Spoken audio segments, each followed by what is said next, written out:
Praise the Lord. கர்த்தராகிய இயேசு கிறிஸ்துவின் நாமத்தினாலே உங்கள் யாவருக்கும் அன்பின் வாழ்த்துக்கள். 1 சாமுவேல் 9வது அதிகாரத்தில் சவுல் என்கிற ஒரு நபர் இருக்கார். அவர் தன்னுடைய கழுதைகள் காணாமல் போனதை தேடி வர்றாரு. அவரும் ஒரு வேலைக்காரனும். 3 நாள் தேடுறாங்க, தேடி தேடி பார்க்குறாங்க, எங்கேயுமே கிடைக்கல. சரி, சவுல் சொல்கிறாரு, சரி பரவாயில்ல வீட்டுக்கு போகலாம் அப்படின்னு சொல்லும் பொழுது கூட இருக்கிற வேலைக்காரர் சொல்கிறாரு, இல்லை இங்கே ஒரு தேவனுடைய மனுஷன் சாமுவேல் இருக்கிறார், அவர் பெரிய தீர்க்கதரிசி, நிச்சயமாக நம்ம போகும் பொழுது நம்மளுடைய கழுதை எந்த வழியாக போயிருக்கு, இல்லை நம்ம கழுதை எங்கே இருக்குன்னு கூட அவர் என்ன பண்ணுவார் சொல்லிடுவார். அதனால் நம்ம சாமுவேல் தீர்க்கதரிசிக்கிட்ட போகலாம் அப்படின்ட்டு சவுல்கிட்ட சொல்கிறாரு. இப்போ சவுலும் வேலைக்காரனும் சாமுவேலை மீட் பண்ணுறதுக்காக போகிறாங்க. இந்த சாமுவேல்கிட்ட தேவன் ஒரு நாளுக்கு முன்பதாகவே சொல்கிறாரு, இஸ்ரவேலை ஆளப்போகிறவர், இஸ்ரவேலின் ராஜா நாளைக்கு இந்த நேரத்தில் வருவார் அப்படின்னு சொல்லிடுறாங்க. ஆமாம். இப்போ இந்த சூழ்நிலையில் சாமுவேலும் சவுலும் 2 பேரும் என்ன பண்ணுறாங்க, சந்திக்கிறாங்க. இந்த சந்திக்கும் பொழுது அவங்களுக்குள்ளே இருக்கிற சிந்தையை பற்றி தான் இன்றைக்கி நான் பேச போகிறேன். ஆமாம். சாமுவேலுக்கு என்ன சிந்தை இருந்துச்சு, சவுலுக்கு என்ன சிந்தை இருந்துச்சு? இப்போ சாமுவேல் சிந்தனை குறித்து பார்க்கலாம். 1 சாமுவேல் 9வது அதிகாரம் 17வது வசனம். சாமுவேல் சவுலை கண்டபோது கர்த்தர் அவனிடத்தில், இதோ நான் உனக்கு சொல்லியிருந்த மனுஷன் இவனே, இவன்தான் என் ஜனத்தை ஆளுவான். இப்போ சாமுவேலுடைய சிந்தை என்னன்னா, இவர் தான் அடுத்த ராஜாவாக வரப்போகிறாரு, இஸ்ரவேலின் ராஜா ஆள போகிறான், தேவன் எவ்வளவோ பெரிய நன்மையை இவனுடைய வாழ்க்கையில் செஞ்சுருக்காரு, அப்படிலாம் சிந்தை ஓடிக்கிட்டே இருக்குது. இப்போ அதுக்கு ஆப்போசிட் சவுளுடைய சிந்தை என்னென்னா சவுளுடைய சிந்தை இந்த ராஜா ராஜ்யம் அதெல்லாம் கிடையாது. சவுளுடைய சிந்தை என்னென்னா, கழுதை காணா போயிடுச்சு, அது கிடைக்கணும், ஃபுல்லாக முழுக்க கழுதை காணா போயிடுச்சு கிடைக்கணும், கழுதை காணா போயிடுச்சு கிடைக்கணும், ஃபுல்லாக சிந்தை எல்லாம் அதுதான்.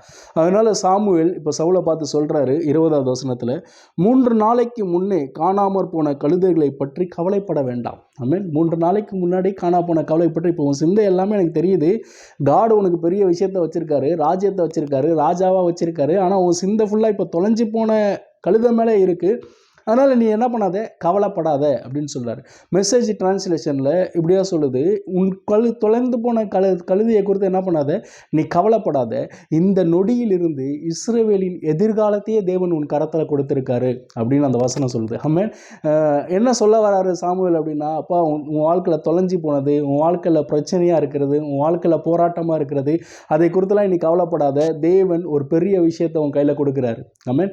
இன்னைக்கு மெசேஜ் டைட்டிலே தான். ஆமென். கழுதையை குறித்து கவலைப்படாதீங்க. ஆமென்.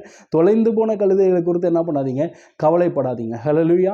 தேவன் உங்களுக்காக ராஜ்யத்தையும் உங்களை ராஜாவாக வைத்திருக்கிறார். அதை குறித்து சிந்தித்து அதை குறித்து என்ன பண்ணுங்க, அதில் எப்படி நம்ம டெவலப் ஆகலாம், அதில் எப்படி வளரலான்ட்டு அதை குறித்து சிந்திங்க. நீங்கள் ஆசீர்வாதமாக இருப்பீங்க. ஹல்லேலூயா. ஏன்னா சிந்தைங்கிறது ரொம்ப ரொம்ப இம்பார்ட்டன்ட். நீதிமொழிகள் 23:7 சொல்லுகிறது, அவன் இருதயத்தின் நினைவு எப்படியோ அப்படியே அவன் இருக்கிறானா.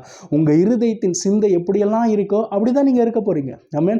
எண்ணத்தை உண்போம், எண்ணத்தை உடுத்துவோம், உங்கள் உடைக்காகவும் உங்கள் உணவுக்காகவும் கவலைப்படாதீர்கள். அதெல்லாம் சிந்திக்காதீங்க.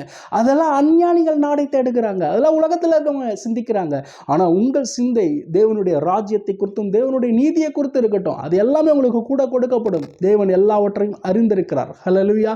நான் சொல்கிறேன், உங்களுடைய லைஃப்பில் பாஸ்டில் நடந்த விஷயங்கள், உங்கள் தோல்விகள், உங்கள் பிரச்சனைகள், உங்களுடைய உபத்திரவங்கள், அதை குறித்து சிந்திப்பதற்காக தேவன் உங்களை அழைக்கப்படவில்லை. நீங்கள் தேவனுடைய ராஜ்யத்தின் ராஜாக்களாக இருக்கீங்க. ஆமென். தேவன் அநேக வாக்குத்தத்தங்களை உங்களுக்கு கொடுத்திருக்காரு. நீங்கள் ராஜாவாக இருக்கீங்களா, ஆசாரியர்களாக இருக்கிறீங்க, உங்களை வாளாக்காமல் தலையாக்குவேன்னு சொல்லியிருக்காரு, உங்களை கீழாக்காமல் மேலாக்குவேன்னு சொல்லியிருக்காரு, உங்களை ஆசீர்வதிப்பேன்னு சொல்லியிருக்காரு. எத்தனையோ வாக்குத்தத்தங்களை தேவன் உங்களோடு பேசியிருக்கிறார். ஹல்லேலூயா. அதை குறித்து சிந்திங்க, அதை குறித்து உங்கள் எண்ணம் இருக்கட்டும், அதை குறித்து சிந்தை இருக்கட்டும். ஆமென். நான் மறுபடியும் சொல்கிறேன், ஆமென். கழுதைகளை குறித்து கவலைப்பட வேண்டாம், கழுதைகளை குறித்து சிந்திக்க வேண்டாம். ஆமென். இந்த பொழுதில் இருந்து, அட் திஸ் மூமெண்ட், இந்த நேரத்தில் இருந்து, ஆமென், உங்கள் எதிர்காலத்தை தேவன் ராஜாவாக ராணிக்களாக தேவன் கொடுத்திருக்கிறார். ஹல்லேலூயா. ஆமென். நீங்கள்லாம் ரொம்ப ஆசீர்வதிக்கப்பட்டவர்கள். ஆமென். இப்போ கூட நம்ம சிந்தையை கொஞ்சம் யோசிச்சு பார்ப்போம். எதாவது தேவையில்லாமல் சிந்தையை யோசிச்சுக்கிட்டே இருந்தோன்னா இப்போ சொல்லுங்கள், ஐ ஆம் த கிங். ஆமென். நான் ராஜாவாக இருக்கிறேன், தேவன் என்னை ராஜாவாக வச்சிருக்காரு, அவருடைய ராஜ்யத்தை என்கிட்ட கொடுத்திருக்காரு. ஆமென். அவருடைய அதிகாரத்தை என்கிட்ட கொடுத்திருக்காரு, அவருடைய வல்லமையை என்கிட்ட கொடுத்திருக்காரு, நான் ஆளப்போகிறேன், நான் அதிகாரமுடையவன் என்று அதை குறித்து சிந்திங்க, அதை குறித்தே எண்ணுங்க, அப்படியே நீங்கள் வாழ்வீர்கள் என்று சொல்கிறேன். ஆனால் உங்கள் இருதயத்தின் நினைவு எப்படியோ அப்படியே நீங்கள் இருப்பீர்கள். ஹல்லேலூயா. ஆமென். மறுபடியும் சொல்கிறேன், உங்கள் இருதயத்தின் நினைவு எப்படியோ, உங்கள் இருதயத்தின் சிந்தை எப்படியோ அப்படியே நீங்கள் இருப்பீர்கள். நீங்கள் தேவனால் ஆசீர்வதிக்கப்பட்டவர்கள். ஆமென்.